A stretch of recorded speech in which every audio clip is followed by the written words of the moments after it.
The silence of heaven doesn't arrive with dramatic weather. It arrives like a soft, persistent hush pressed into the hinges of ordinary days, a silence that slides under the door and sits with you at the kitchen table. I first noticed it at the grocery store, standing under fluorescent light with a cart half full and a debit card that clicked red twice and then simply refused to speak. The machine flashed insufficient funds. I laughed, the kind of brittle sound that tries to make a moment less true. But I'd been living on small lies for months. Promises to myself, 1,000 quick comforts purchased at midnight, the slow illusion that a new thing would quiet an old ache. I drove to the parking lot and rested my forehead on the steering wheel.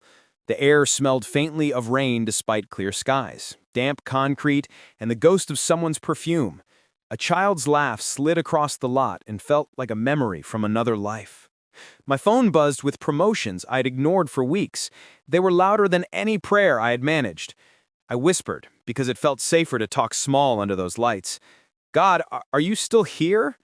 Silence answered. Not cruel, just ordinary. Long enough for every fear I'd been avoiding to step into the doorway and ask to be named. I had been an ardent consumer of consolation. Buy something to feel something. New shoes after a long week. An expensive coffee between calls. A glossy object as punctuation for loneliness. Purchasing calmed me briefly, like applying a bandage, but bandages don't cure the wound. The receipts stacked in shoeboxes, the balance on my account thinned like a winter scarf. Debt crept in at night and braided itself to my breaths. My prayers turned into line items. "Lord, I need X dollars to pay rent. Lord, please help me clear this statement." I prayed in dollars and begged in decimals. Repentance felt like a loop. Promise, new purchase, shame, promise again. I was tired, and the silence felt like accusation. Then the layoff came. Not with a loud announcement, but an email at dawn that made my reflection in the screen look foreign. The job that had helped me hide the holes in my heart was gone. I thought silence meant absence. I learned it sometimes means schooling. Sleepless nights followed. I brewed cheap coffee and listed every expense on a scrap of paper until the list looked like an old city map. Subscriptions, cable packages I never watched, apps I had downloaded for a sale and forgot about, the monthly temptations that felt small by themselves and enormous together. In the quiet of that ledger, a word came clear as a church bell. Steward. Not blame, not scarcity. Steward.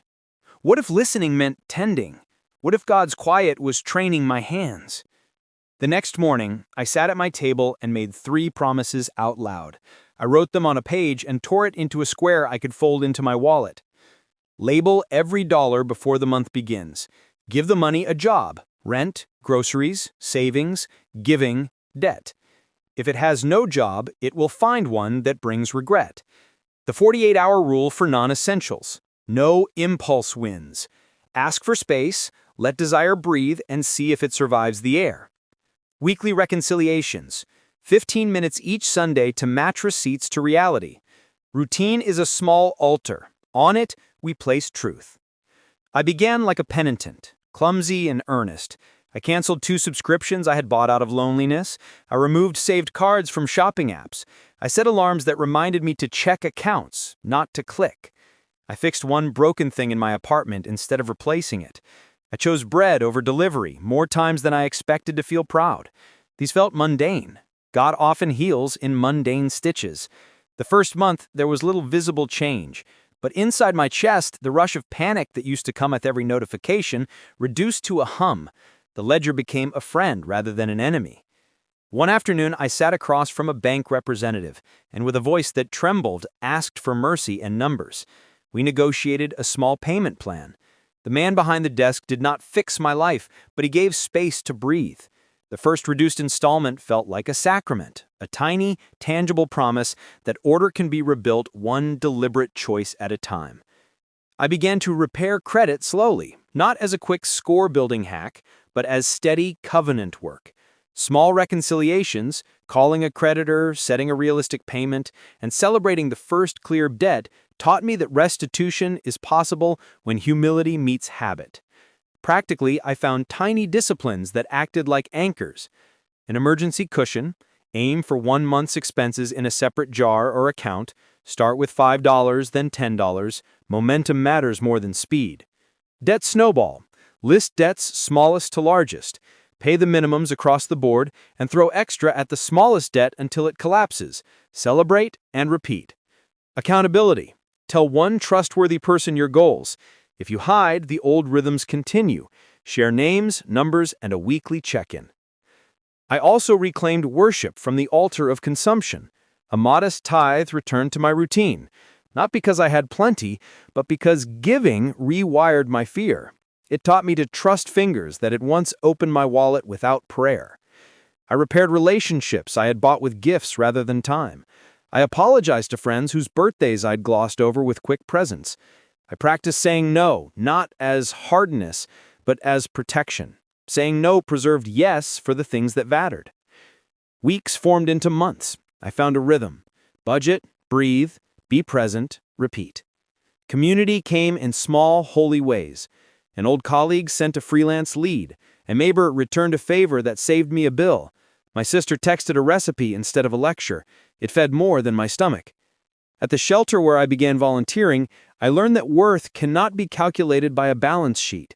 We served soup to someone who smelled of rain and regret, and he told a joke that broke the tension in my chest.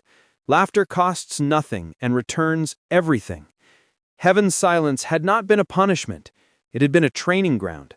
The stillness taught me to listen not only for a miraculous provision, but for small ways God rearranges our lives. A canceled subscription that frees money, a late-night call that becomes a job lead, a friend who offers a couch for a week. We rehearse wisdom by practicing smaller decisions. Choosing a $2 coffee at home over a $6 latte every day becomes a theological stance, a daily sermon about trust. If you are listening with a heart that pinches at every alert, try this week. Name 3 fixed expenses, 1 variable you can reduce, and 1 tiny act of giving. Tell someone. Wait 48 hours before any non-essential buy. Reconcile your accounts on Sunday like a small liturgy. It sounds tedious. It is transformative. I still long at times for the quick fix. I still feel the old itch when I walk past a store window, but the itch no longer rules me. In its place came patience, and with patience, a voice that feels like home. Quiet, wise, enduring. Heaven was not silent after all. It had been waiting for me to learn the language of stewardship, to trade frantic consumption for faithful care. Listen. Name your money. Pray with the ledger open. Let silence become a classroom where habit, confession, and grace meet. Subscribe, and if this reached you, leave a blue heart or a short note about one financial step you will try this week. The small acts multiply. They always do. You just spent 8 minutes for God. 8 minutes to grow in wisdom, faith, and peace. See you tomorrow. Verse for your meditation. Proverbs 21, verse 5. The plans of the diligent lead surely to abundance, but everyone who is hasty comes only to poverty.